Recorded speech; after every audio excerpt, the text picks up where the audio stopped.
चलो। Good morning बच्चों, आज हम क्लास 12 का चैप्टर 2 विलयन जो कि भौतिक रसायन का पाठ है और बहुत ही महत्वपूर्ण है। यहाँ पर सबसे पहले इस चैप्टर का पढ़ने का उद्देश्य क्या है, तो यहाँ पर हम देखेंगे कि जो इस चैप्टर का पढ़ने का उद्देश्य है उसमें जो पहला उद्देश्य है वो विलयन के बनाने की विधियां। हम विभिन्न प्रकार के विलयन किन किन विधियों से बनाते हैं, सबसे पहले तो पढ़ने का इसका उद्देश्य है। दूसरा है कि विलयन की सांद्रता को विभिन्न मात्रकों में कैसे व्यक्त करते हैं। फिर तीसरा उद्देश्य है हेनरी एवं राउल्ट के नियमों का स्पष्टीकरण तथा उनका इस चैप्टर में क्या अनुप्रयोग है इसके बारे में सीखेंगे। चौथा जो उद्देश्य है वो आदर्श एवं अनादर्श विलयन में विभेद कैसे करते हैं। फिर जो पांचवा उद्देश्य है वो वास्तविक विलयनों का राउल्ट के नियम से विचलन का कारण क्या है। मतलब कि यहाँ पर हम जो हमारे वास्तविक विलयन है जो अक्सर आप देखते हैं अपने आसपास, उन विलयनों का जो आदर्श विलयन है, क्योंकि राउल्ट ने जो है वो आदर्श विलयन के बारे में जानकारी दी है, तो उससे वो किस प्रकार से अलग है, विचलन का मतलब यहाँ पर है किस प्रकार से वो उससे भिन्न है, इसके बारे में सीखेंगे। फिर जो है अगला उद्देश्य वो है विलयनों के अनसंग गुण का वर्णन। अब अनसंग गुण क्या है ये चैप्टर में हम आगे जब आएंगे तो फिर वहां पर सीखेंगे। तब थोड़ी सी जानकारी आपको बताना चाहता हूँ कि अनसंग गुण ये है कि जो उसमें हम विलयन मिलाते हैं उनके कारण विलयन के गुणों में कैसा परिवर्तन हो जाता है, तो इस बात को हम अनसंग गुणों में पढ़ेंगे। फिर जो इसका अंतिम उद्देश्य है वो विलयनों में कुछ जो विलयन है उनके द्वारा कुछ असामान्य गुण प्रदर्शित होता है, इस बात को सीखेंगे। असामान्य गुण का मतलब यहाँ पर कुछ ऐसा है कि जैसे मान लीजिए कि हमने कोई विलयन बनाया और उस विलयन में जो हमने विलय मिलाया वो विलय अगर विद्युत अपघट्य पदार्थ है तो उसके वहां पर आयनों की संख्या बढ़ जाती है। एग्जाम्पल के तौर पर अगर यहाँ हम देखें तो सपोज करते हैं हमने NaCl, लेकिन हमने यहाँ पर 1 मोल मिलाया, ये विलय है, हमने इसको विलयन में 1 मोल मिलाया, परंतु जब हम विलयन में देखते हैं तो इसके यहाँ पर 2 आयन हो जाते हैं, एक Na+ हो जाता है और दूसरा यहाँ पर Cl- हो जाता है। तो विलयन में जो मोलों की संख्या है अब वो 1 के बजाय 2 हो जाती है। तो इस तरह से ये जो विलयन है जैसा गुण इसको प्रदर्शित करना चाहिए था वास्तविक में वैसा गुण प्रदर्शित नहीं कर पाता है, इसलिए इसको हम बोलते हैं असामान्य गुण। अब इस चैप्टर में आगे हम थोड़ा सा देखेंगे इस चैप्टर का परिचय। तो उद्देश्य आपको समझ में आ गया, सारी चीजें हम एक एक करके फिर आगे पढ़ेंगे चैप्टर में। अब आगे हम यहाँ पर देख रहे हैं कि इस चैप्टर का जो परिचय है वहां पर उस पर बात करते हैं। परिचय से मतलब है कि एक सारांश इस चैप्टर का हम लेते हैं और उस पर आगे चलते हैं। तो विलयन का परिचय,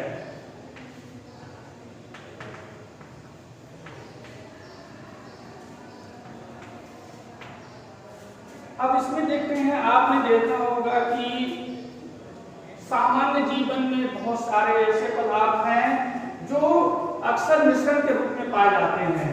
शुद्ध अवस्था में बहुत ही कम पदार्थ हैं जो शुद्ध अवस्था में पाए जाते हैं। तो ये जो मिश्रण वाले पदार्थ हैं कि जो पदार्थ मिश्रण के रूप में पाए जाते हैं इनका संगठन क्या है, कैसा इनका महत्व है हमारे जीवन में, वो इनमें उपस्थित संगठन के आधार पर हमें पता चलता है। जैसे कुछ उदाहरण लेते हैं यहाँ पर, उदाहरण के तौर पर मान लेते हैं हम पीतल लेते हैं। पीतल एक्चुअली में किससे मिलकर बना होता है, ये आपका जिंक प्लस निकेल से मिलकर बना होता है। देखिए इन दोनों का जो विलयन है एक्चुअली में उसको हम पीतल कहते हैं। अब यहाँ पर पीतल जो है एक पदार्थ है जो जिंक और निकेल से मिलकर बना हुआ है। अब हम देखें अगर कि इसमें एक पदार्थ तो है नहीं, 2 पदार्थों का मिश्रण है, तो ये एक विलयन हो गया। और इस पदार्थ में जिंक और निकेल की मात्रा क्या है वो बाद में देखेंगे। अभी हम देख रहे हैं कि इसके अनुप्रयोग क्या है। तो पीतल का आपने अनुप्रयोग अगर देखेंगे, यहाँ पर अनुप्रयोग देखेंगे पीतल का, तो आपने देखा होगा कि पुराने समय में बर्तन बनाने में, मूर्तियों वगैरह में काफी इसका उपयोग वह होता था मूर्तियों को, बर्तन तथा मूर्तियां बनाने में इसका उपयोग होता था। इसके अलावा और हम देखते हैं जो मिश्रण वाले पदार्थ हैं, जैसे यहाँ पर हमने ले लिया जर्मन सिल्वर। आपने इसको छोटी क्लास में शायद 9th या 10th में आपने पढ़ा होगा। जर्मन सिल्वर, जर्मन सिल्वर एक बहुत ही महत्वपूर्ण पदार्थ है जो कि किससे मिलकर बना होता है। यहाँ पर ये copper plus zinc plus A9, ये देखिए 3 पदार्थों का मिश्रण है। ये 3 पदार्थों से मिलकर बना हुआ है जर्मन सिल्वर। अगर इसके अनुप्रयोग की बात करें हम, तो इसका अनुप्रयोग यहाँ पर क्या है, ये जो वायुयान वगैरह होते हैं, वायुयानों के पार्ट्स बनाने में उपयोग होता है। इसके अलावा इसका उपयोग कुछ जो वाद्य यंत्र होते हैं उसमें भी किया जाता है। फिर कुछ अगर हम अन्य उपयोग अगर देखें, अन्य पदार्थ के बारे में चर्चा करें अगर यहाँ पर, तो हम देखेंगे जैसे यहाँ पर एक बड़ा ही महत्वपूर्ण है कांसा। कांसा यहाँ पर एक ये पदार्थ है, इसका भी काफी महत्व है। ये एक्चुअली में किससे मिलकर बना हुआ है, ये copper plus tin, copper plus tin Sn, ठीक है। ये कॉपर प्लस टिन से मिलकर बना हुआ है। आपने अगर इसके अनुप्रयोग की बात करते हैं, अगर इसके अनुप्रयोग की बात करेंगे आप, तो आपने देखा होगा कि पुराने जमाने में ये जो पानी वगैरह खाने के जो बर्तन हुआ करते थे, उसमें काफी इसका उपयोग किया जाता है। क्यों? क्योंकि ये बैक्टीरिया को किल करता है। तो इसलिए आपने देखा यहाँ पर कि अलग अलग पदार्थ जो है यहाँ पर, उनका जो संगठन अलग अलग होने के कारण उनके अनुप्रयोग में भी काफी अंतर है। तो इस तरह से हम यहाँ पर देखें। कुछ और पदार्थों के बारे में बात करते हैं, जैसे पानी। पानी में आपने जो फ्लोराइड आयन होते हैं, पानी में क्या हो रहे हैं यहाँ पर, फ्लोराइड आयन, फ्लोराइड आयन। अगर इनकी सांद्रता कितनी है, 1 ppm है। अगर इनकी सांद्रता 1 ppm है, तो ये क्या करते हैं, जो हमारा दांत वगैरह होता है उसको क्षरण से रोकते हैं। किंतु अगर इसकी सांद्रता 1 pm से अगर बढ़ा दी जाए, अगर सांद्रता इसकी 1 pm की बजाय 1.5 pm अगर हो जाए, तो ये हमारे दांतों में एक विशेष प्रकार का, ये दांतों में एक विशेष प्रकार का पीलापन उत्पन्न करता है। विशेष प्रकार का पीलापन उत्पन्न करता है। किंतु अगर हम यहाँ पर देखें, अगर इससे अधिक सांद्रता हो जाए, 1 pm से अधिक, अगर पानी में फ्लोराइड आयनों की सांद्रता 1.5 pm से अधिक जाती है, तो ये काफी हानिकारक होता है। इसलिए कोशिश ये की जाती है कि जो शुद्ध पानी होता है उसमें फ्लोराइड आयनों की सांद्रता 1 pm के आसपास रखी जाती है। जो भी आपने देखा होगा कि मिनरल वाटर वगैरह जो आपको नॉर्मल खरीदते हैं, जैसे बिस्लेरी का हो गया, एक्वा का हो गया, इन सब में जो फ्लोराइड आयन होती है उनकी जो सांद्रता होती है वो एग्जैक्टली 1 ppm के आसपास रखी जाती है। चलिए अब आगे यहाँ पर चलते हैं। तो आपने इस चैप्टर में ये सब चीजें सीखा कि भाई इस चैप्टर का जो मूल पढ़ने का उद्देश्य वो क्या है, वो हमने देख लिया। अब हम आते हैं विलयन पर। एक्चुअली विलयन है क्या? अब यहाँ पर हम विलयन पर आते हैं और विलयन की सबसे पहले परिभाषा सीखते हैं कि क्या है। आपने छोटी क्लासेस में पढ़ा होगा विलयन की परिभाषा, उससे थोड़ा सा हम चीजें और ऐड करेंगे उसमें, और फिर आपको उसके बारे में बताया जाएगा। तो आपने अभी तक पढ़ा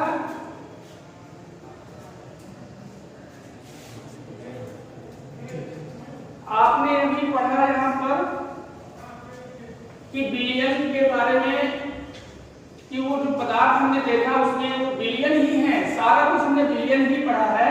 अब एक्चुअली में विलयन की परिभाषा पर आते हैं। तो विलयन की परिभाषा आपने जो 9th या 10th क्लास में पढ़ रखी होगी, वो क्या है कि 2 या 2 से अधिक पदार्थों या कह लीजिए अवयवों या कह लीजिए घटकों के समांगी मिश्रण को विलयन कहते हैं। ये आपने छोटी क्लास में पढ़ रखा है। इसमें थोड़ा सा हम और ऐड करना चाह रहे हैं क्योंकि आपका स्टैंडर्ड काफी बड़ा है, मेरे 12th क्लास में आप हैं, तो उस स्टैंडर्ड के हिसाब से थोड़ा डेफिनेशन में मॉडिफिकेशन है। तो क्या है विलयन की परिभाषा, मैं उसको लिख रहा हूँ, हालांकि नोट्स में मैंने दे रखी है, आप वहां से रेफर कर सकते हैं, फिर भी मैं आपकी सहूलियत के लिए यहाँ पर थोड़ा सा लिखता हूँ कि दो या दो से अधिक, ये बड़ा इंपॉर्टेंट है। किसी विलयन में दो से कम घटक नहीं होना चाहिए, दो से अधिक हो सकते हैं, कितने भी सकते हैं, कोई ऐसा लिमिटेशन नहीं है कि 3, 4, 5 ऐसा कुछ नहीं, कुछ भी आप कर सकते हैं, कितने भी घटक हो सकते हैं। पर नॉर्मली जो इस चैप्टर में हमें पढ़ना है इस स्टैंडर्ड में 12th क्लास के, उसमें सिर्फ बाइनरी विलयन पर ही पढ़ना है। सो हम इन्हीं चीजों पर ज्यादा कन्फाइंड रहते हैं। तो दो या दो से अधिक पदार्थों के समांगी मिश्रण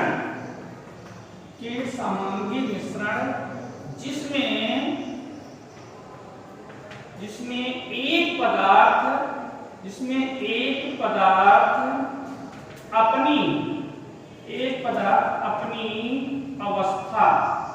अपनी अवस्था को बनाए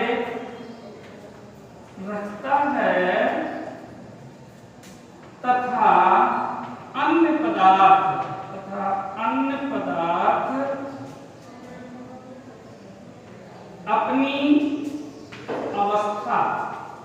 अपनी अवस्था को खो देते हूं, ऐसे मिश्रण को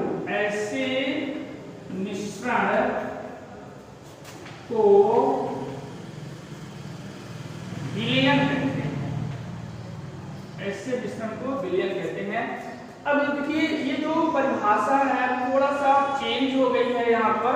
अब हम इस चीज पर आपको फोकस कराना चाह रहे हैं कि यहाँ पर एक अवस्था की बात है कि एक जो घटक है अपनी अवस्था बनाए है, और जो अन्य घटक कुछ भी, कितने भी हो सकते हैं, 2, 3, 4 यानी कि कुछ भी हो सकते हैं। तो एक पदार्थ अपनी अवस्था को बनाए रखता है, अन्य पदार्थ अपनी अवस्था को क्या कर सकते हैं, नष्ट कर लेते हैं, खो देते हैं। इसका तात्पर्य क्या है? तो जैसे इसको समझते हैं एग्जांपल से। यहाँ पर अगर उदाहरण हम देखें तो जैसे मान लेते हैं, सिंपल एग्जांपल लेते हैं, पानी प्लस ग्लूकोज या शक्कर ले रहे हैं, पानी प्लस शक्कर। अब आप यहाँ पर देखें कि जो पानी है, पानी की अवस्था क्या है? पानी की अवस्था क्या है? यहाँ पर द्रव है। शक्कर की अवस्था क्या है? यहाँ पर ठोस है। अब आप जब इन दोनों को मिश्रित करते हैं, मिलाते हैं, और आप पाते हैं कि एक मिश्रण तैयार होता है जिसको हम विलयन कह रहे हैं। अब इस विलयन में आपने देखा कि पानी की अवस्था द्रव थी और जो शक्कर की अवस्था ठोस थी। जो विलयन तैयार हुआ उस विलयन में का अवस्था कैसा है? वो भी द्रव है। तो इसका मतलब कि पानी अपने अवस्था को बनाए रखा, उसने अपनी अवस्था को बदला नहीं। जबकि शक्कर की अवस्था क्या थी? ठोस थी, और वह अपने विलयन में जैसे गया तो अपनी अवस्था को बनाए नहीं रख पाया, वो बदल गया किसमें? द्रव अवस्था में। तो यहाँ से ये जो परिभाषा है वो आपकी स्टैंडर्ड की परिभाषा है, आप इसी को पढ़ें, इसी को समझें, ठीक है। अब उदाहरण ले सकते हैं आप। तो इस ये जो विलयन है पानी प्लस शक्कर का, इसको हम एक विशेष नाम देना चाह रहे हैं। एक्चुअली में इसको हम बोल रहे हैं द्विअंगी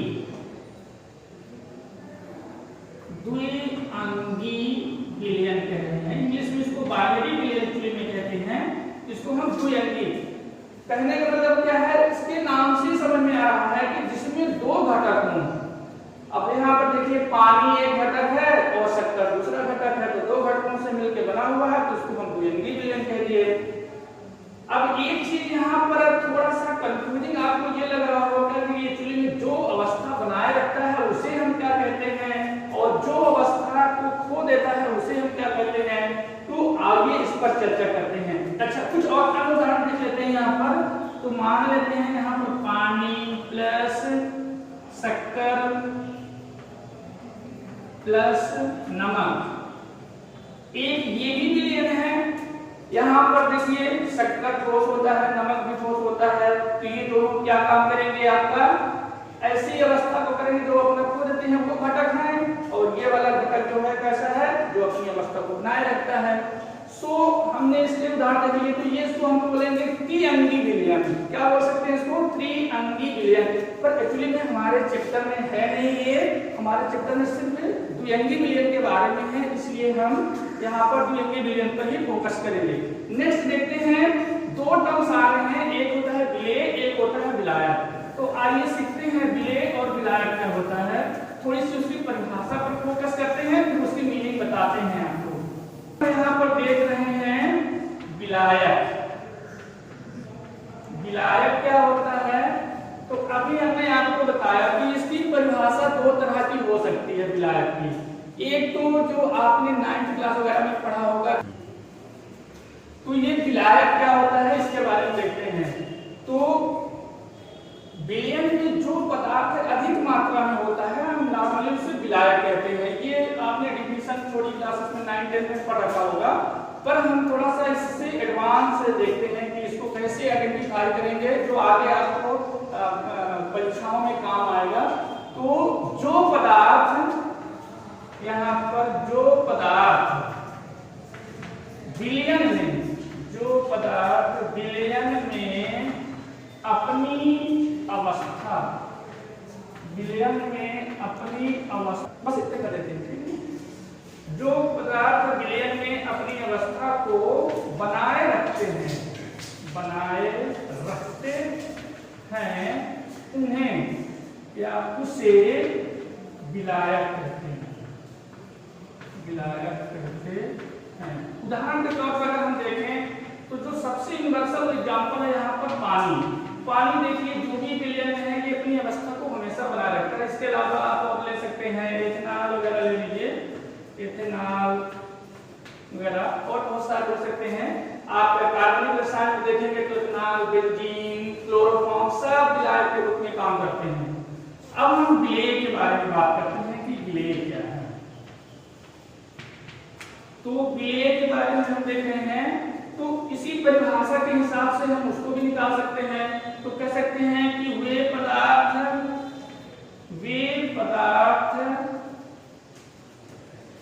जो विलयन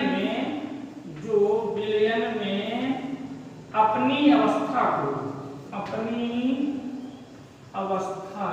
को खो देते हैं,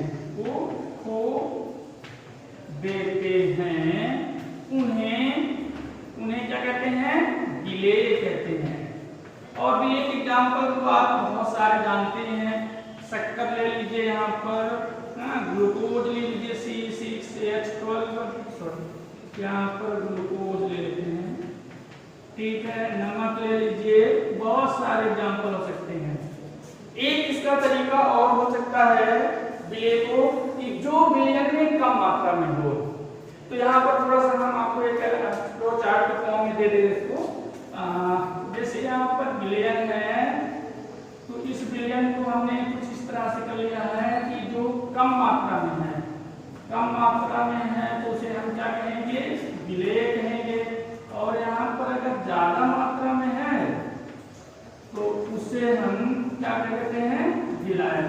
लेकिन ये डिफिनेशन उतनी सही नहीं है, आप बड़े क्लासेस में इसको आप इग्नोर कर सकते हैं। ये जो डिफिनेशन दी गई है ये आपके लिए सुटेबल है, ठीक है। तो हम यहाँ पर इन चीजों को सीख लिए हैं। अब आगे एक और आती है परिभाषा। अभी हमने देखा कि द्विअंगी विलयन किसे कहते हैं, तो आओ इस पर भी चर्चा कर लेते हैं कि द्विअंगी विलयन किसे कहते हैं।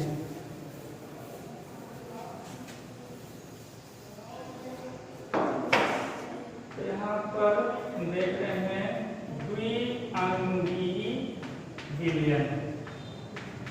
तो एक्चुअली इसमें कोई बहुत डिफिनेशन मीनिंगफुल नहीं है, पर आप ऐसा कह सकते हैं कि ऐसे मिश्रण या ऐसा विलयन जिसमें केवल दो ही घटक उपस्थित हों, दो ही घटक का मतलब क्या है, एक विलेय हो और एक विलायक हो, तो उसे हम क्या कहते हैं, द्विअंगी विलयन कहते हैं। तो यहाँ पर इस चीज को हम मेंशन भी कर देते हैं कि वे विलयन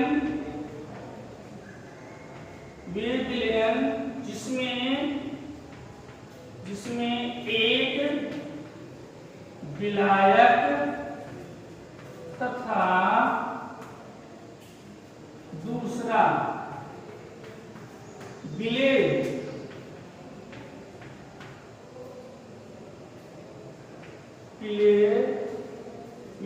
जिसमें एक विलायक था दूसरा विलेय हो, उसे द्विअंगी विलयन कहते हैं। द्विअंगी विलयन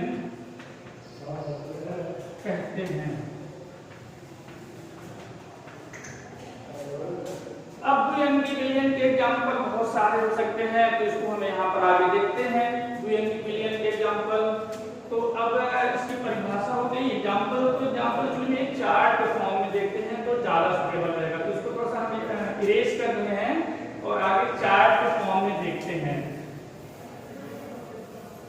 तो चलिए में यहाँ पर हम ये देखते हैं कि द्विअंगी विलयन के प्रकार, टाइप देख रहे हैं। यहाँ पर क्या देखने वाले हैं, टाइप ऑफ, यहाँ पर देखेंगे type of binary solution, type of binary solution. तो यहाँ पर जो द्विअंगी विलयन के प्रकार हैं उसको देखते हैं। तो एक्चुअली में यहाँ पर विलेय और विलायक